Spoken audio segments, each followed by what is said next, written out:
जपे या जो दूसरों की सेवा करे। दोनों काम जो करे, दोनों काम जो करे उसे सच्चा भक्त कहते हैं। जो भगवान का नाम स्मरण करते हुए दूसरों की सेवा करे। केवल भगवान का नाम स्मरण करने का और भिक्षा मांग के खा लेने का एकांतिक अधिकार विरक्त सन्यासी को है।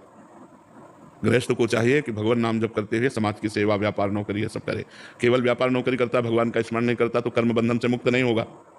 और केवल नाम जब बैठे बैठे कर रहा है तो परिवार का पोषण नहीं होगा, अपने कर्तव्य का पालन नहीं होगा।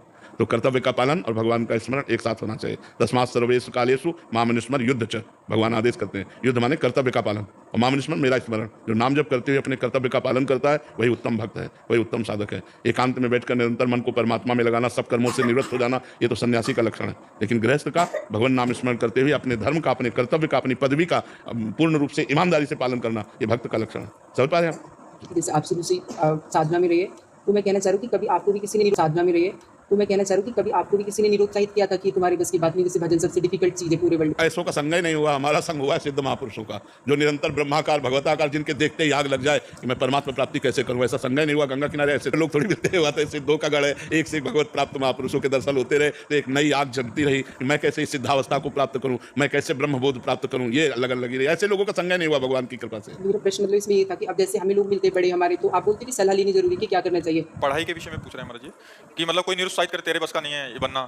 नहीं, ऐसे नहीं मानना चाहिए। नहीं, आप सब कुछ बन सकते हो, आप सब कुछ कर सकते हो। जब हमें मनुष्य जीवन मिल गया तो हम कुछ भी कर सकते हैं, बहुत अच्छा कर सकते हैं, बहुत बुरा भी कर सकते हैं। तो हमें अच्छा सोचना चाहिए, किसी के निरुत्साहित करने से नहीं, किसी के अपने उत्साह को भगवान से जोड़ना चाहिए। तभी कह रहे भगवान से कनेक्शन रखो। भगवान से अगर हमारा संबंध है तो लोगों के निरुत्साहित करने से नहीं होता। मतलब जब आप हमारी अवस्था में, तो 20-21 में, तो आपकी मानसिक स्थिति क्या थी अपने लक्ष्य को लेकर? भगवान की प्राप्ति, केवल भगवान की प्राप्ति, केवल भगवान। हम तो 13 वर्ष की अवस्था से घर से निकले। हम हमारे जब गुरु आश्रम में रेख हल्की हल्की आ रही थी मुझसे कहते तो देखो पक गए।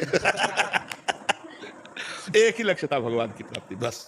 हम घर से निकले थे तो एक ही लक्ष्य था भगवान की प्राप्ति, मुझे भगवान मिल जाए, बस, और कुछ नहीं। और हमें पता ही नहीं था संसार के भोगों का, उस समय तो पता ही नहीं था, क्योंकि गांव में पैदा हुए। गांव में 15, 16, 17 तक तो, अब तो मतलब 12 वर्ष का बच्चा आपको पढ़ा देगा क्योंकि मोबाइल रखता है। उस समय मोबाइल की सृष्टि नहीं थी। और 13 वर्ष की अवस्था में बचपन से हमारा अभ्यास था गीता, रामायण, चालीसा, ये सब पढ़ना। तो हमारे दिमाग में एक बात बैठ गई थी कि जीवन का परम लाभ है भगवान की प्राप्ति। नहीं, कभी कभी जैसे ऐसी स्थितियां आई हैं तो भगवान ने तुरंत चमत्कार दिखाया है। भगवान ने तुरंत हमारे मन को घसीटा है।